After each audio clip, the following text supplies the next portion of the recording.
హల్లెలూయా. క్రీస్తునందు ప్రియా దేవుని బిడలారా, ఈ దినం దేవుని వాక్యం ధ్యానించటానికి ఆశతో ఆతురతతో వేచి ఉన్న మీ అందరికీ మరొకసారి ఆహ్వానము తెలియచేస్తూ అందరికీ వందనాలు తెలియజేస్తా ఉన్నాను. అందరికీ వందనాలు. Praise the Lord. Hallelujah, hallelujah. మంచిది. ఈ దినం మనము ధన్యతలలోని 5వ భాగం, 5వ ధన్యతను మనము ధ్యానం చేయబోతూ ఉన్నాం. మత్తయి సువార్త 5వ అధ్యాయము 7వ వచనాన్ని నేటి ధ్యానం కొరకు చదువుకుందాం. మత్తయి సువార్త 5వ అధ్యాయం 7వ వచనము. ప్రైజ్ ది లార్డ్ అమ్మా. కనికరము గలవారు ధన్యులు, వారు కనికరము పొందుదురు. Blessed are the merciful, for they shall receive mercy. ప్రియులారా, ఈ దినమున కనికరము అనే అంశాన్ని మనం ధ్యానం చేయబోతూ ఉన్నాం. ధన్యులు అనగా గ్రీకు భాషా పదములోని మాకరియోస్ అనేటువంటి మాటకి తర్జుమా చేయబడిన పదం. ఆశీర్వదించబడిన వారు, ఆనందభరితమైన వారు, అదృష్టవంతులు. ఈ లోకంలో బ్రతుకుతున్న ఈ బ్రతుకు ఆశీర్వాదకరంగాను, ఆనందదాయకంగాను, అదృష్టవంతమైనదిగాను ఉండాలి అని అంటే మనం ఎల్లవేళలా కూడా దేవునికి ప్రీతికరంగా ఇదిగో ఈ లక్షణాలను కలిగి మనము జీవించాలి. ఎప్పుడైతే ఈ లక్షణాలను కలిగి మనం జీవిస్తామో దైవ ఆశీస్సులకు మనము పాత్రులం కాగలుగుతాం. ప్రియా దేవుని బిడలారా, అందుకే ధన్యులు అనే మాటను క్రమంగా చెబుతూ కనికరము అనే తత్వం ఎవరికైతే ఉంటుందో ఆ కనికరము కలిగిన తత్వము కనికరం చూపడం వల్ల వారు ధన్యులుగా మార్చబడతారు. ప్రియ దేవుని పిల్లలారా, కరుణ చూపే తత్వము అంటారు దీనిని. కరుణ చూపేవారు ధన్యులు, కనికరము చూపేవారు ధన్యులు, వారు కనికరం పొందుతారు. కనికరము అనేటువంటి మాట మూల భాష అయిన గ్రీక్ లాంగ్వేజ్లో ఒక ప్రత్యేకమైన పదం దాని కొరకు వాడారు. ఎలీమోన్ అనే మాట వాడారు. ఎలీమోన్ అనేటువంటి గ్రీక్ భాషా పదాన్ని ఈ యొక్క కనికరం అనే స్థలంలో వాడారు. దానికి తెలుగులోని పదాలు చెప్పాలంటే దయచూపుట, మేలు చేయుట, సహాయక హస్తమును చాచుట. దయచూపుట, మేలు చేయుట, సహాయక హస్తమును చాపుట. వాస్తవంగా యూదా సిద్ధాంతంలో, యూదుల యొక్క సిద్ధాంతంలో స్వనీతికి, గర్వానికి వాళ్ళు ఎంతో ప్రాముఖ్యతనిస్తారు. స్వనీతికి, గర్వానికి చాలా ప్రాముఖ్యతనిస్తారు. కానీ కనికరం అనే స్వభావం అవసరం లేనిదిగా భావిస్తారు. ఎందుకంటే పంటికి పన్ను, కంటికి కన్ను అన్న ధర్మశాస్త్రం వారు అనుసరిస్తున్నారు గనక కనికరం అన్నది వారికి నచ్చని పదం. అంత మాత్రమే కాదు, యేసుక్రీస్తు ప్రభు వారు జీవిస్తున్న దినాలలో యూదులు రోమనుల యొక్క అధికారంలో ఉన్నారు. రోమా ప్రభుత్వ ఆధీనంలో ఉన్నారు. ఆ రోమా ప్రభుత్వం యొక్క శాసనాలను బట్టి ఆ రోమా ప్రభుత్వం వారి యొక్క నిర్ణయాలు కూడా ఎలా ఉంటాయంటే ధైర్యమును, న్యాయమును, క్రమశిక్షణను, అధికారాన్ని వాళ్ళు మెచ్చుకుంటారు. ధైర్యమును, న్యాయమును, క్రమశిక్షణను, అధికారాన్ని వాళ్ళు ఒప్పుకుంటారు. వారు చాలా కఠినంగా ఉంటారు. కఠినత్వము, క్రూరత్వం కూడా వారి శిక్షలలో అధికంగా ఉంటుంది. అందులోని ఒక శిక్షే యేసు ప్రభువుకు విధించినటువంటి శిలువ మరణం కూడా. అయితే ఆ రోమనుల యొక్క ఆలోచనలో ఈ కనికరం అనే మాట ఒక మానసిక రోగంతో పోలుస్తారు. కనికరం అనే మాటకి వాళ్ళు విలువ ఇవ్వరు. కనికరమును ఒక మానసిక రోగమని, బలహీనత అని భావిస్తారు. కనికరానికి వారి ఆలోచనలలో తావుండదు. అందుకే ప్రభు అయిన యేసుక్రీస్తును రోమా సైనికులు బహుకఠినంగా ఆయనని హింసించిన విధానం మనం చూస్తూ ఉన్నాం. వారికి జాలి, దయ, కనికరము ఇలాంటి పదాలు నచ్చవు.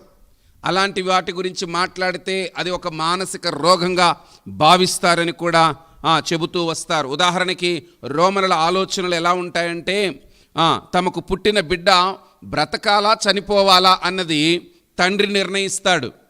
ఎంత కఠినంగా ఉంటాయంటే వారికి పుట్టినటువంటి బిడ్డ కావాలి అనుకుంటే తండ్రి ఈ యొక్క బొటన వేలు పైకెత్తి చూపిస్తాడు, అప్పుడు బ్రతకనిస్తారు. ఒకవేళ ఆ పుట్టిన బిడ్డ అక్కర్లేదు అంటే తండ్రి నోటి మాట కాకుండా ఈ బొటన వేలును తిరగదిప్పించి ఇలా చూపిస్తాడు, వెంటనే బిడ్డను చంపేస్తారు. ప్రియులారా, అలాంటి కఠినమైనటువంటి నిర్ణయాలు వాళ్ళు తీసుకుంటారు. కనికరం అన్నది యూదా సాంప్రదాయంలోనూ రోమా చట్టములోనూ ఏమాత్రం నచ్చని పదం. కానీ ప్రభువైన యేసుక్రీస్తు కొండ మీది ప్రసంగంలో యూదా జనాంగముతోనూ రోమా ప్రభుత్వ ఆధీనంలో ఉన్న ప్రజలతోనూ మాట్లాడుతూ ఉన్నాడు, కనికరం అనేది మనిషికి అవసరము అని. ఎవరైతే కనికరం కలిగిన వారుగా ఉంటారో వారు ధన్యులు. కనికరము చూపేవారు ధన్యులు. వారు చూపే కనికరానికి ప్రతిఫలముగా వారికి కూడా కనికరము చూపబడుతుంది, వారు పొందుకుంటారు. They may receive the mercy అనే మాటని మనం చూస్తున్నాం. కైండ్ హార్ట్, మర్సిఫుల్ హార్ట్ అనేది చాలా అవసరమైనటువంటి మాట. హోషేయ గ్రంథంలో 6వ అధ్యాయం 6వ వచనంలో, హోషేయ గ్రంథం 6వ అధ్యాయం 6వ వచనంలో, నేను బలిని కోరను గాని కనికరమునే కోరుచున్నాను అని లేఖనం సెలవిస్తూ ఉంది. నేను బలిని కోరను, దేవుడు బలిలను ఆశించేవాడు కాడని కనికరమును కోరుతున్నాడని హోషేయ ప్రవక్త లేఖనములో సెలవిస్తూ ఉన్నాడు. ఈ మాటని మత్తయి సువార్త 9వ అధ్యాయం 13వ వచనంలో, మాథ్యూ చాప్టర్ 9 వర్స్ 13లో ప్రభు అయిన యేసుక్రీస్తు బోధిస్తూ అంటున్న మాట చదవండి. నేను పాపులను పిలవవచ్చును గాని నీతిమంతులను పిలవరాలేదు గనుక కనికరమునే కోరుచున్నాను గాని బలిని కోరను అను వాక్య భావం ఏమిటో మీరు వెళ్ళి నేర్చుకోండి. హోషేయ గ్రంథములో ఉన్న ఈ మాటని ప్రభు అయిన యేసుక్రీస్తు బోధిస్తూ చెబుతున్నాడు కదా. నేను బలిని కోరను కనికరమునే కోరుచున్నానన్న మాట మీకు తెలుసు కదా. అనగా దేవుడు మానవ హృదయంలో కోరుకునేది, మానవుని తత్వంలో కోరుకునేది కఠినత్వాన్ని కాదు. కఠినత్వం అన్నది క్రైస్తవ్యానికి సెట్ అవ్వదు. క్రైస్తవునికి అది అనుకూలమైన స్వభావం కాదు. ఒక విశ్వాస జీవితం ప్రారంభించిన తర్వాత కఠినంగా ఉండడం, క్రూరంగా ఉండడం మంచిది కాదు, అది మంచిది కాదు. అందుకే కనికరం అనేది ప్రభు అయిన యేసుక్రీస్తు యొక్క స్వభావం. ప్రభు అయిన యేసుక్రీస్తు యొక్క స్వభావం కనికరం. ఇటు స్వభావం ప్రతి మానవుడు కూడా కలిగి ఉండాలన్నది ప్రభు అయిన యేసుక్రీస్తు యొక్క తత్వం. అందుకే ఈ ధన్యతలు ప్రారంభించినప్పుడే చెప్పాను, యేసుక్రీస్తు ప్రభువారు బోధించిన మొదటి ప్రసంగం కొండ మీది ప్రసంగం. ఈ ప్రసంగంలో మొట్టమొదటిగా ఆయన బోధించిందే ధన్యతలు. ఈ ధన్యతలలో ఒక్కొక్క తత్వము తన పిల్లలైన వారు, తనను అనుసరించేవారు కలిగి ఉండాలన్నది ప్రభు యొక్క తత్వం. అయితే ఒక సత్యాన్ని గమనించండి, కనికరం చూపినంత మాత్రాన, జాలి చూపినంత మాత్రాన, దయగా ప్రవర్తించినంత మాత్రాన ఎవరు పరలోక రాజ్యానికి చేరలేరు. జాలి, దయ, కనికరాలు చాలామంది క్రైస్తవేతరులు కూడా చూపిస్తున్నారు. చారిటీ వర్క్స్ చాలామంది చేస్తూనే ఉన్నారు. అందుకే నేను చెబుతున్నాను, కనికరం అనేది ప్రభువుని విశ్వసించిన తర్వాత స్వభావంలోని మార్పు. ప్రభువుని విశ్వసించని క్రైస్తవేతరులు సహితము చారిటీ వర్క్స్ చేస్తూ ఎంతోమందికి దయాదాక్షిణ్యాలు చూపిస్తూ ఉన్నారు. అందుకే చెప్తున్నాను, కనికరం చూపాను కదా, నేను కనికరం కలిగిన హృదయం కలిగి ఉన్నాను, పరలోకానికి వెళ్ళిపోతానని అనుకోవడానికి వీల్లేదు. కనికరము ప్రతి వ్యక్తి కలిగి ఉండాల్సిందే, కానీ కనికరం చూపినంత మాత్రాన మనం పరలోకానికి వెళ్ళలేం. కానీ ప్రభు అయిన యేసుక్రీస్తునందు విశ్వాసం ఉంచడం ద్వారా మాత్రమే పరలోక రాజ్యానికి మనం చేరగలుగుతాం. యేసునందు విశ్వాసం ఉంచకుండా, ప్రభు అయిన యేసును నమ్మకుండా, ఆయన యందు ఆధారపడకుండా నేను చారిటీ వర్క్ చేస్తాను, వాళ్ళకి దానాలు వీళ్ళకి ధర్మాలు చేస్తానంటే అంది చేసినంత మాత్రాన దైవాశిష్యులను పొందలేవు. కనికరం చూపాలి అన్నది దేవుని నియమం, కనికరం చూపాలి అన్నది దేవుని బోధ, కనికరం చూపాలన్నది దేవుని యొక్క తత్వం. అందుకే ఒక మాట నేను మీకు జ్ఞాపకం చేస్తాను. కనికరమును గురించి ప్రభు అయిన యేసుక్రీస్తు మాట్లాడుతూ ఆయన ఏది బోధించారో దానిని పాటించారు, ఏది పాటించారో దానిని బోధించారు.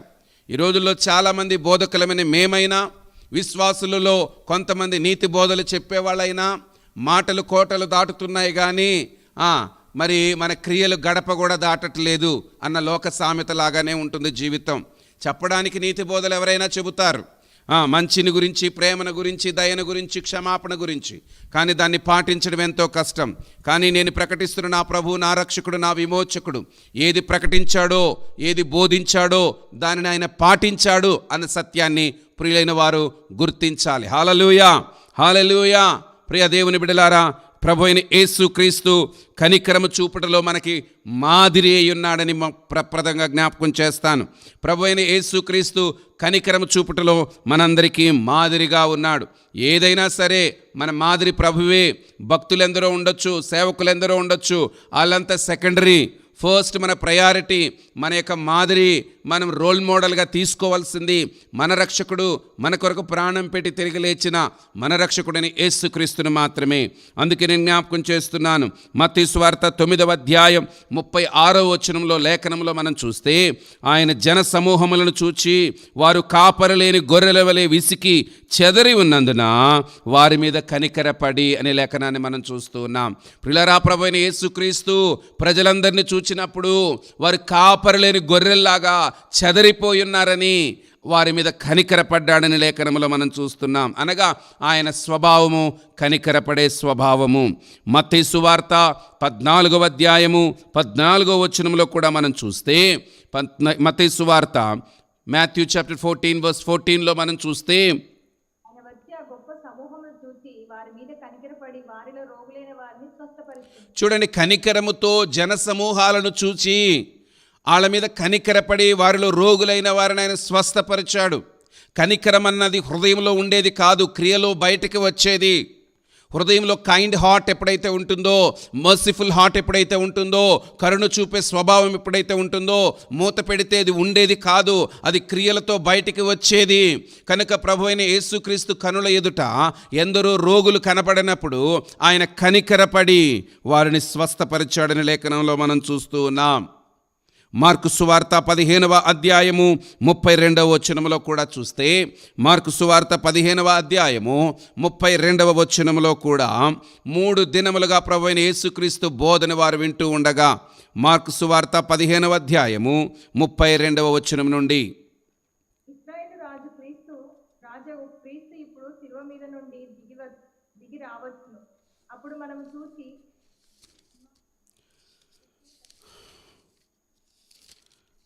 అమ్మా అది కాదమ్మా, దేవునికి స్తోత్రం. హల్లెలూయా. గెత్సెమనే అనబడిన చోటునకు వచ్చినప్పుడు మత్తయి సువార్త 15వ అధ్యాయంలో, మత్తయి సువార్త 15వ అధ్యాయం 32వ వచనం చూద్దామమ్మా. Matthew chapter 15 verse 32. మాథ్యూ. అంతటా యేసు తన శిష్యులను పిలిచి, ఈ జనులు నేటికి 3 దినముల నుండి నా యొద్దనున్నారు, వారికి తిననేమీ లేదు గనక వారి మీద కనికరపడుచున్నాను. యేసుక్రీస్తు ప్రభువు 3 దినాలుగా తన బోధ వింటున్నటువంటి విశ్వాసులను, ప్రజలను చూచి 3 దినాలుగా వాళ్ళు నా బోధ వింటున్నారు తిండి లేకుండా. ఇప్పుడు తిరిగి 3 దినాల తర్వాత వారు ప్రయాణమై వెళ్ళిపోతూ ఉండగా వాళ్ళు దారిలో మూర్ఛిల్లుతారేమో. ఒక సత్యాన్ని గమనించండి, ప్రభువు కేవలం ఆత్మకు సంబంధం విషయాల్లోనే శ్రద్ధ వహిస్తాడనుకోవద్దు. ఆయన శరీరానికి కావలసిన విషయాలలో కూడా శ్రద్ధ వహిస్తాడు. వాళ్ళ తిండిని గురించి ప్రభువు ఆలోచించాడు, వాళ్ళ ఆహారాన్ని గురించి ప్రభువు ఆలోచించాడు. ఈరోజు దేవుడు నీవు ఏం తింటున్నావో, నీకు ఉందా లేదా అని నిన్ను పట్టించుకునే వారు ఎవరు లేరేమో, కానీ ఇదిగో నీ కుటుంబంలో నీ అవసరత ఏంటో నా ప్రభువు ఎరిగిన వాడుగా ఉన్నాడు. నీ అక్కర ఏంటో ఆ ప్రభువు ఎరిగిన వాడుగా ఉన్నాడు. 3 దినాలు ప్రభువు కోసమే అన్నపానాలు మాని వాళ్ళు చక్కగా బోధ విన్నందున ప్రభువుకు వారి మీద కనికరం కలిగిందట. అయ్యో వీరు వెళుతూ ఉండగా మూర్ఛిల్లుతారు, మూర్ఛిల్లకుండా ఉండాలంటే వీళ్ళకి భోజనం పెట్టాలి అన్న ఆశ ప్రభువులో కలిగింది. ఎందుకో తెలుసా? ఆయన కనికరము కలిగిన వాడు గనక. ఈ రీతిగా చెప్పుకుంటూ పోతే నీ చదవక్కర్లేదు, కానీ మరి మార్కు సువార్త 1వ అధ్యాయం 4వ వచనంలో కుష్ఠరోగి యేసుక్రీస్తు ప్రభు దగ్గరకు వచ్చాడు. కుష్ఠరోగి మార్కు సువార్త 1వ అధ్యాయం 4వ వచనంలో మనం చూస్తే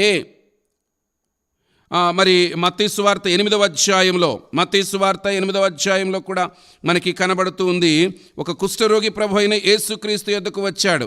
మొదటి 4 వచనాలలో ఆ కుష్ఠరోగి ప్రభు అయిన యేసుక్రీస్తు యొద్దకు వచ్చినప్పుడు, ప్రభువా నీకు ఇష్టమైతే నన్ను శుద్ధునిగా చేయగలవు అని అన్నాడు.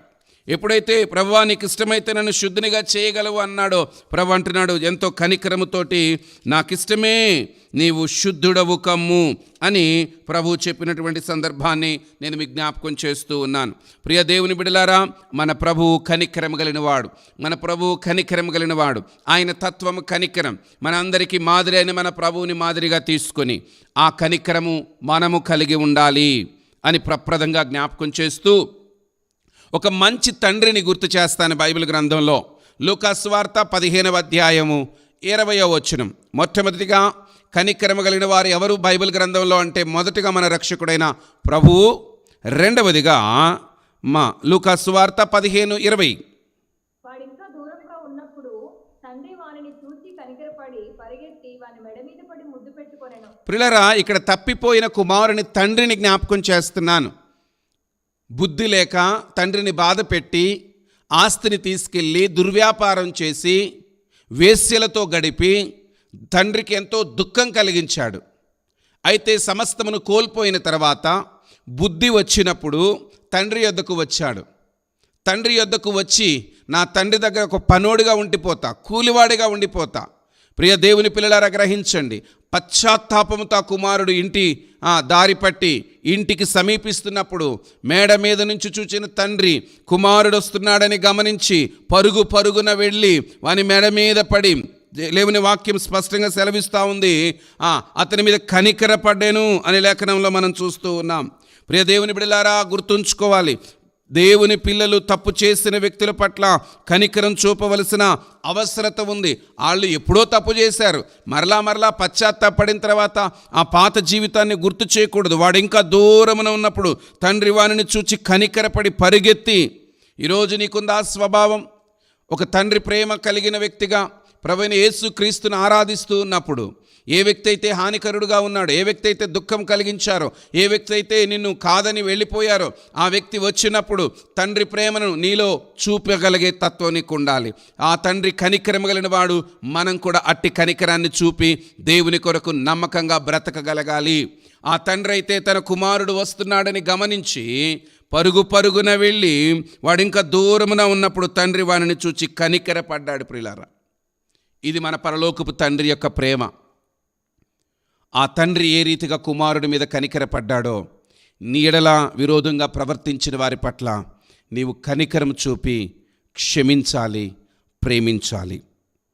అంతేకాదు, ప్రతిదినం నేను గుర్తు చేస్తున్నాను దావీదు భక్తుని కూడా. దావీదు భక్తుని సంభవం మనం మాటికి గుర్తు తెచ్చుకుంటూ ఉన్నాం. చదవక్కర్లేదండి, కానీ నేను జ్ఞాపకం చేస్తాను, ఎందుకంటే ప్రతిదినం దావీదును గుర్తు చేస్తూ ఉన్నాను. దావీదు సౌలును కనికరించాడు అని వాక్యంలో ఉంది. దావీదు సౌలును కనికరించాడు అని వాక్యంలో ఉంది. మొదటి సమూయేలు గ్రంథం 24వ అధ్యాయం 10వ వచనములో, మొదటి సమూయేలు గ్రంథం 24వ అధ్యాయం 10వ వచనములో దావీదు సౌలుతోనే ఈ మాట చెప్తా ఉన్నాడు. ఏం చెప్తున్నాడో చూడండి. ఈ దినము యెహోవా నిన్ను ఎలాగూ గుహలో నా చేతికి అప్పగించినో అది నీ కళ్ళారా చూసితివే. కొందరు నిన్ను చంపమని నాతో చెప్పినను నేను నీ యందు కనికరించి ఇతడు యెహోవా చేత కొందరు నిన్ను చంపమని నాతో చెప్పినా గాని నేను నీ యందు కనికరించి దావీదు సౌలును కనికరించాడు గనక సౌలు బ్రతికిపోయాడు. హల్లెలూయా. తన దేవుని కనికరాన్ని దావీదు లక్షణంగా కలిగి ఉన్నాడు. దేవుని స్వభావాన్ని దావీదు కలిగి ఉన్నాడు. అందువలననే దావీదు సౌలును కనికరించాడు. సో ముగ్గురిని జ్ఞాపకం చేశాను. అందులో మొదటిగా మన ప్రభువైన యేసుక్రీస్తు కనికరం కలిగిన వాడు. రెండవదిగా తప్పిపోయిన కుమారుని తండ్రి కనికరం చూపి కుమారుని స్వీకరించాడు. ఈరోజు ఈ మాటలు వింటున్నటువంటి ప్రియులైన వారిలో కొంతమంది రక్షణలోకి వచ్చిన నీవు విరోధంగా నీకు బాధ కలిగించిన వాళ్ళు కనిపించినప్పుడు ఆ తండ్రి స్వీకరించినట్లుగా, ఆ తండ్రి కనికరించి చేరదీసినట్లుగా నీ శత్రువులను నీ విరోధులను చేరదీయకపోతే నీవు ప్రభు తత్వాన్ని కలిగిన వ్యక్తివి కావు అన్న సంగతిని గ్రహించాలి. అంతేకాదు దావీదు సౌలు విషయంలో కనికరం చూపినట్లుగా మనం కూడా మనకు హానికరులైన వారి విషయంలో దేవుని వాక్యమునకు లోబడి కనికరము చూపే వారంగా ఉండాలి అన్నది దేవుని సత్యం ఈరోజు మనకి జ్ఞాపకం చేస్తూ ఉంది. ప్రియులారా, కనికరం అనేది ఇది ఒక క్రియారూపంలో దయ అనేది క్రియారూపంలో దాల్చితే కనికరంగా మారుతుంది. దయ అనేది క్రియలోనికి వస్తే అది కనికరంగా మారుతుంది. ఇది స్వచ్ఛమైనది, స్వార్థము లేనిది కనికరం. దిక్కులేని వారిని ఆదరించడం, అవసరంలో ఉన్నవారి అవసరాలు తీర్చడం, ఆకలిలో ఉన్నవారికి భోజనం పెట్టడం, ఒంటరితనంలో బాధపడుతున్న వారిని చేరదీయడం కనికరమే. ప్రియులారా, ఇలా చేయమని ప్రభువైన యేసుక్రీస్తు తన బోధలో కూడా బోధించారు. ఒకసారి మత్తయి సువార్త 25వ అధ్యాయం, మత్తయి సువార్త 25వ అధ్యాయం చూద్దాం. 35వ వచనము నుండి. నేను ఆకలి కొంటిని, మీరు నాకు భోజనము పెట్టితిరి, దప్పికొంటిని, నాకు దాహం ఇచ్చితిరి, పరదేశినై యుంటిని, నన్ను చేసుకొంటిరి, దిగంబరినై యుంటిని, నాకు బట్టలు ఇచ్చితిరి, రోగినై యుంటిని, నన్ను చూడవచ్చితిరి, చెరసాలలో ఉంటిని, నా యొద్దకు వచ్చితిరని చెప్పును. అందుకు నీతిమంతులు, ప్రభువా, ఎప్పుడు నీవు ఆకలి కొని ఉండుట చూచి నీకు ఆహారం ఇచ్చితివి, నీవు దప్పుకొని ఉండుట చూచి ఎప్పుడు ఆ దాహం ఇచ్చితివి, ఎప్పుడు పరదేశమై ఉండుట చూచి నిన్ను చేర్చుకొంటివి, దిగంబరివై ఉండుట చూచి బట్టలిచ్చితివి, ఎప్పుడు రోగివై ఉండుటే ఆయనను, చెరసాలలో ఉండుట ఆయనను చూచి నీ యొద్దకు వచ్చితమని ఆయనను అడిగెదరు. అందుకు రాజు, మిక్కిలి అల్పులైన ఈ నా సహోదరులో ఒకనికి మీరు చేసిత్రి గనుక నాకు చేసిత్రని నిశ్చయంగా మీతో చెప్తున్నానని వారితో అనను. చాలండి, దేవునికి స్తోత్రం. అదే రీతిగా క్రింది భాగాలలో కూడా మీరు నాకు ఆకలితో ఉంటే ఆహారం పెట్టలేదు, దాహముతో ఉంటే నీళ్ళు ఇవ్వలేదు, వస్త్రహీనుడుగా ఉంటే వస్త్రాలు ఇవ్వలేదు అని ఒక దినాన్ని ప్రభు అడుగుతాడట. అయ్యో ప్రభువా, నీకు మేము ఇవ్వకపోవడం ఏంటి, మీరు ఎప్పుడు వచ్చారు, మేము ఎప్పుడు ఇవ్వలేదు అంటే, మిక్కిలి అల్పులైన వీరిలో ఎవరికైనాను అలాగున చేస్తే నాకు చేసినట్లే అని ప్రభు చెప్తాడు. అనగా ఇది ఒక నియమంగా ప్రభు చెప్తూ ఉన్నాడు. ఒకానొక దినాన ఈ వృత్తాంతం చాలాసార్లు అనేకులు వినే ఉండొచ్చు. ఒక దినాన ప్రభువుతో ప్రార్థనలో గడుపుతూ ఉందట ఒక సహోదరి. ప్రభువుతో ప్రార్థనలో గడుపుతూ చాలా ఆత్మీయంగా ఎదుగుతూ దేవునిలో ఉన్నటువంటి సహోదరి, ప్రభువా మా ఇంటికి రా నాయనా, నాతో గడపాలి ప్రభువా, నేను ఒంటరిదాన్ని ప్రభువా, నాకు ఎవరు లేరు ప్రభువా అని బాగా ప్రార్థన చేసి కన్నీటితో ప్రార్థన చేసిందట. అయితే ప్రభు స్వరం వినింది, అమ్మ రేపు మధ్యాహ్నం నేను మీ ఇంటికి వస్తాను, రేపు మధ్యాహ్నం నేను నీ దగ్గర భోజనం చేస్తాను అని ఒక స్వరం ఆమె వినిందట. ఇక వెంటనే తెల్లవారు లేచింది, తలంటి స్నానం చేసుకుంది. ప్రభు నా ఇంటికి వస్తానన్నాడు కదా అని ప్రభువుకి ఆతిథ్యం ఇవ్వాలి. ప్రభు చెప్పాడు ముందు రాత్రి ఆమెతో స్వరం ద్వారా, నేను మీ ఇంటిలో భోజనం చేస్తానన్నాడు గనక ప్రభువుకి చక్కని ఆహార పదార్థాలు సిద్ధపరిచిందట. చాలా రుచికరమైన పదార్థాలు సిద్ధపరిచింది. ఆమెకు ఓపికన్నంత వరకు రకరకాల ఆహార పదార్థాలు సిద్ధపరిచింది. ప్రియులారా, అయితే ప్రభు వస్తానన్నాడు కదా అని ఎదురు చూస్తుంది. ఖచ్చితంగా మధ్యాహ్నం భోజన వేళలో గమనించండి, ఒక కుష్ఠరోగి వచ్చాడు. అమ్మా ఆకలిగా ఉంది, అన్నం పెట్టమ్మా అన్నాడు. ఆమె అంటుంది, అయ్యా ఇప్పుడు కాదు, నా ప్రభు వచ్చేది ఉంది, నేను ఇప్పుడు పెట్టలేను, నువ్వు సాయంత్రం రా, మిగిలింది ఉంటే పెడతా, ఇప్పుడైతే నువ్వు పక్కకి వెళ్ళిపో, నా ప్రభు వచ్చేది ఉంది అని ఆ స్త్రీ ఆ కుష్ఠరోగిని ప్రక్కకి నెట్టేసింది. కొద్దిసేపటికి కురువృద్ధుడు వచ్చాడు.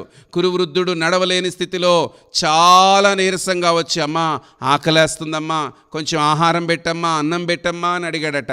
అయ్యా నువ్వు త్వరగా పక్కకు జరుగు, నా ప్రభు వచ్చేది ఉంది, నేను ఇప్పుడు పెట్టలేను, నువ్వు సాయంత్రం రా అన్నదట. మరలా కొద్దిసేపటికి ఇంకొకరు అలాగా 4 సార్లుగా 4 ఆయా అక్కరలో ఉన్నటువంటి కుంటివారు, గుడ్డివాళ్ళుగా ఉన్న వాళ్ళు కూడా వచ్చారు. అయితే సాయంత్రం అయిపోయింది, ప్రభువు రాలేదు. ఆహార పదార్థాలు అట్లాగే ఉన్నాయి.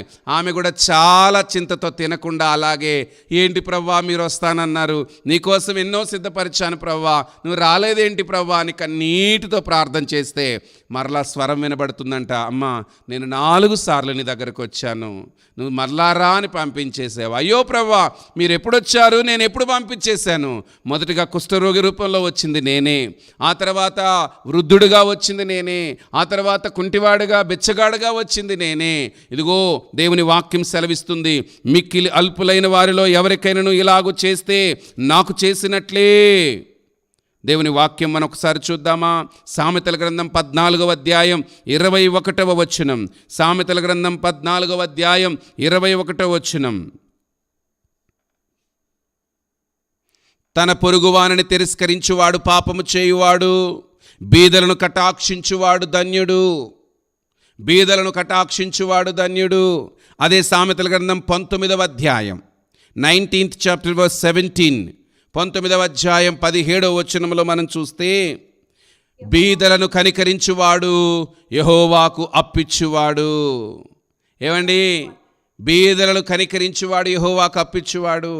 ఆమె దగ్గరికి 4 పర్యాయాలు బీదవాడిగా బిచ్చగాడిగా వచ్చింది ఎవరు అంటే ప్రభు అంటాడు, వీళ్ళల్లో ఒకరికి చేస్తే నాకు చేసినట్లే.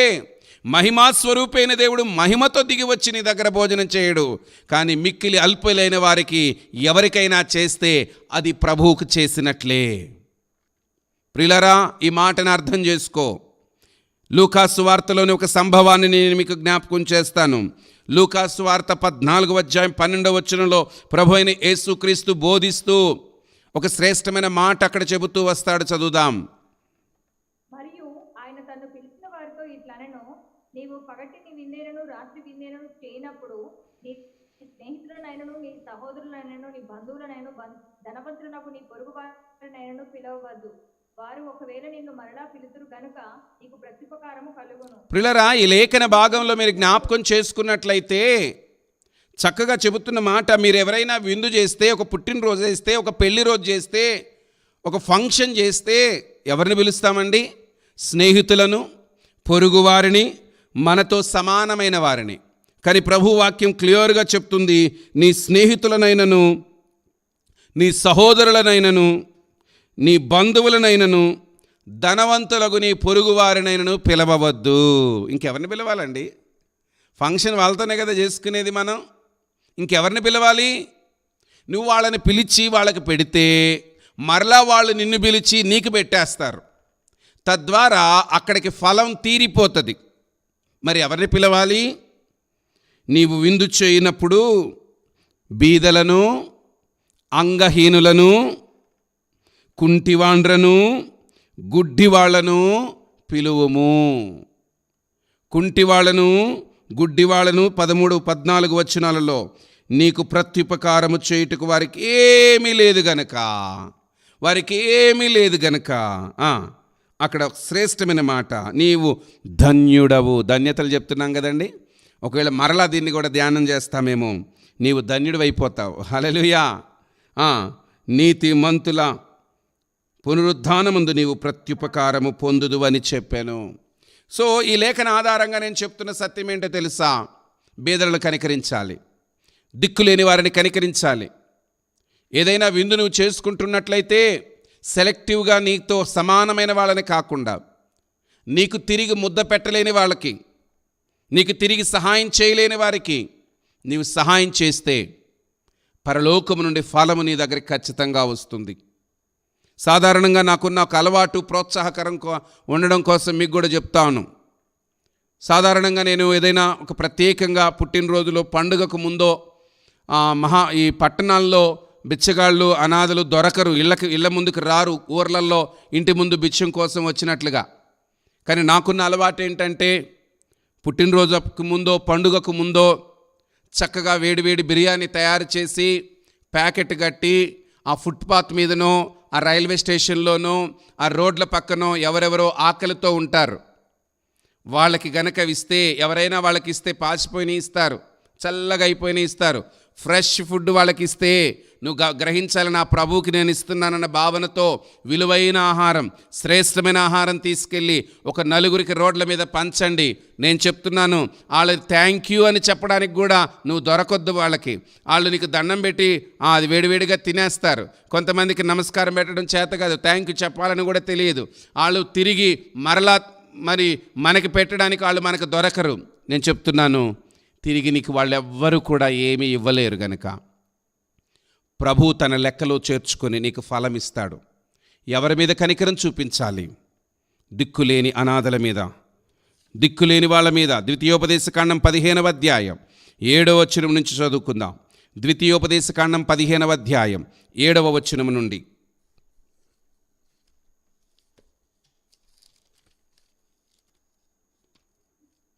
Deuteronomy chapter 15 verse 7. దేవుడైన యెహోవా నీకు ఇచ్చున్న దేశమందు పురములలో ఎక్కడైనా నీ సహోదరులో ఒక బీదవాడు ఉండిన ఎడల, బీదవాడైన నీ సహోదరుని కనికరింపకుండా నీ హృదయమును కఠినపరచుకొనకూడదు. నీ చేయి ముడుచుకొనక వాని కొరకు అవశ్యముగా చేయి చాచి వాని అక్కర చొప్పున ఆ అక్కరకు చాలినంత అవశ్యముగా వానికి అప్పియవలెను. విడుదల సంవత్సరమైన 7వ సంవత్సరము సమీపమైనదని చెడ్డ తలంపు నీ మనసులో పుట్టకై ఉండునట్లు జాగ్రత్త పడము. చాలండి ప్రియా దేవుని పిల్లరా, ఈ లేఖనములో నీ సహోదరులో ఒక బీదవాడు ఉంటే, బీదవాడిని నీ సహోదరుని కరుణింపకుండా నీ హృదయమును కఠినపరచుకోకూడదు. ఒకవేళ వాళ్ళకి ఉచితంగా ఇవ్వలేకపోతే అప్పుగా ఇచ్చేవేమో, కాలం అయిపోయింది ఇంకెప్పుడు ఇస్తావని పీడించకూడదు. నీ దేవుడు నిన్ను కనికరించాడు గనక నీవును కనికరించాలి. ఈ నియమాలు మనందరికీ ఇవ్వబడ్డాయి.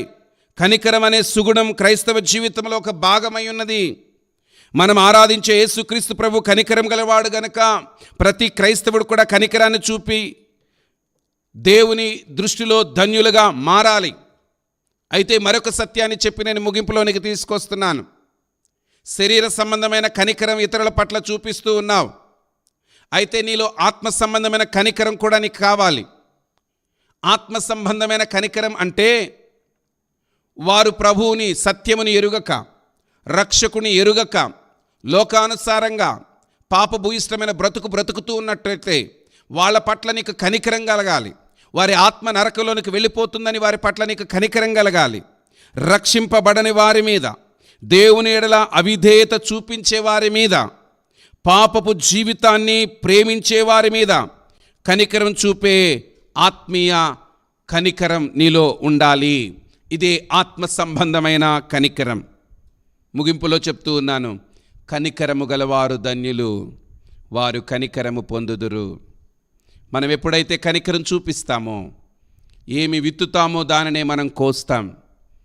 నీవు ఎవరి మీద కనికరం చూపించకుండా నీకు అక్కరొచ్చినప్పుడు నన్నెవ్వరూ పట్టించుకోవట్లేదు అని ఎలా అనుకుంటావు? ఎవరైనా హాస్పిటల్ అడ్మిట్ అయితే ఒక పూట భోజనం తీసుకెళ్ళావా? ఎవరైనా అనారోగ్యంతో ఒంటరితనంతో ఉన్నారంటే ఒక పూట వెళ్ళి వాళ్ళతో కూర్చొని వాళ్ళ ఇంటికి వెళ్ళి ఆదరణ మాటలు చెప్పి ధైర్యపరిచావా? కానీ మహానుభావురాండ్రు కొందరు ఉంటారు. సంఘంలో ఒక్కరు రాలేదండి నన్ను పలకరించడానికి, నన్ను ఎవ్వరూ పలకరించలేదండి నా కష్టంలో. ప్రియ సోదరుడా సోదరి, సూటిగా అడుగుతున్నా, నీవు పలకరించావా ఎప్పుడైనా? ఏమి విత్తుతావో దాన్నే కోస్తావు. నీవు ఇతరుల పట్ల జాలిని, దయను చూపించు, కనికరమును చూపించు. నిశ్చయముగా దేవుని కనికరం నీకు దగ్గరకు వస్తుంది. అయితే ఒక సత్యాన్ని చెప్తాను, నీవు ఎవరి మీద కనికరం చూపించావో వాళ్ళే కనికరం చూపించాలనేం లేదు. నీవు దేవుడు కనికరించమన్నాడు గనక అందరినీ కనికరించు. వాళ్ళు కృతజ్ఞతతో తిరిగి నీ మీద, నీకు అవసరతలో నీ పట్ల మంచి ప్రవర్తనతో ప్రవర్తిస్తే సరి. కానీ నీవు మంచి మనసుతో కనికరం చూపించావు గనక, ప్రభువుకి విధేయత చూపి కనికరం చూపించావు గనక దేవుడు పరలోకం నుండి తన కనికరాన్ని నీ మీద పుట్టిస్తాడు. హల్లెలూయా. ఎవరో ఒకరికి నీ మీద శ్రద్ధను పుట్టిస్తాడు, ఎవరో ఒకరికి నీ మీద బాధ్యతను పుట్టిస్తాడు. ఇది ప్రభు తత్వం. కనుక దయచేసి ఇంకా ఎవరైనా సెలెక్టివ్గా కనికరిస్తున్నట్లయితే అది ప్రభు లక్షణం కాదు. ప్రభువైన యేసుక్రీస్తు కల్వరి శిలువలో తన ఎదుట ఉన్న వారందరినీ కనికరించి, తండ్రి వీరేమి చేయుచున్నారు వీరెరుగరు, వీరిని క్షమించు. అవును పాస్టర్ గారు, మీరు చెప్పినట్టు నేను కనికరిస్తున్నా. ఎవరిని? ఎవరిని కనికరించలేకపోతున్నావో వాళ్ళ గురించి నేను మాట్లాడుతున్నా ఈరోజు. తలలు వంచుదామా? ప్రభువుని అడుగుదామా? తలలు వంచుదాం. నెక్స్ట్ పేజ్ పెట్టు. తలలు వంచుదాం, కళ్ళు మూసుకుందాం, ప్రభు సన్నిధిలో ప్రార్థన చేసుకుందాం. ప్రభువుని అడుగుదాం ఒక మాట. ప్రభువా, నా బ్రతుకుని సరిచేయి. ప్రభువా, నా జీవితాన్ని సరిచేయి. కనికరం అనే తత్వాన్ని నాకు దయచేయి. అడుగుతావా? కనికరం చూపడం నాకు నేర్పించు ప్రభువా. కనికరము కలిగి ప్రవర్తించడం నాకు నేర్పించు ప్రభువా. నాయన, నేను కఠినంగా ప్రవర్తించకూడదని ఈరోజు నన్ను హెచ్చరించినందుకు నీకు వందనాలు. అవును, ప్రభువైన యేసుక్రీస్తు కనికరపూర్ణుడు. మనమును ఆయన తత్వాన్ని కలిగి ఉండాలి. తప్పిపోయిన కుమారుని తండ్రి ఎలా కనికరించాడో అలా కనికరించగలగాలి. దావీదు హింసిస్తున్న, తరుముతున్న సౌలును ఎలా కనికరించాడో అలా కనికరించగలగాలి. బీదలైన వారి పట్ల, దిక్కులేని వారి పట్ల, నీకు ప్రతిఫలము ఇవ్వలేని వారి పట్ల నీ కనికరాన్ని చూపగలగాలి. నీవు కనికరము చూపితే దేవుని నుండి నీ కనికరం వస్తుంది. ఈరోజు నీవు నేను రక్షించబడ్డామంటే ఆయన కనికరమే. పాపముల చేత, అపరాధముల చేత చచ్చిన స్థితిలో మనం ఉన్నప్పుడు ప్రభు మనల్ని కనికరించి రక్షించాడు. ప్రార్థన చేసుకుందాం. నమ్మకమైన దేవా, మీ మాటలు మాకు తెలియజేశారు, మీ సత్యాలు మాకు వివరింపజేశారు. మీ మాటలకు లోబడి, మీ వాక్యానికి లోబడి అలా నడుచుకోవడానికి, కనికరం అనే స్వభావమును మేము కలిగి ఉండడానికి మీ పరిశుద్ధాత్మ సహాయమును దయచేయమని ధన్యతలలో 5వ భాగాన్ని మాకు తెలియజేసినందుకు వందనాలు చెల్లిస్తూ యేసుక్రీస్తు నామములో ప్రార్థిస్తున్నాం తండ్రి. ఆమేన్. తండ్రి, కుమారుడు, పరిశుద్ధాత్ముడు సదా మనందరికీ తోడై కాపాడునుగాక. ఆమేన్, ఆమేన్.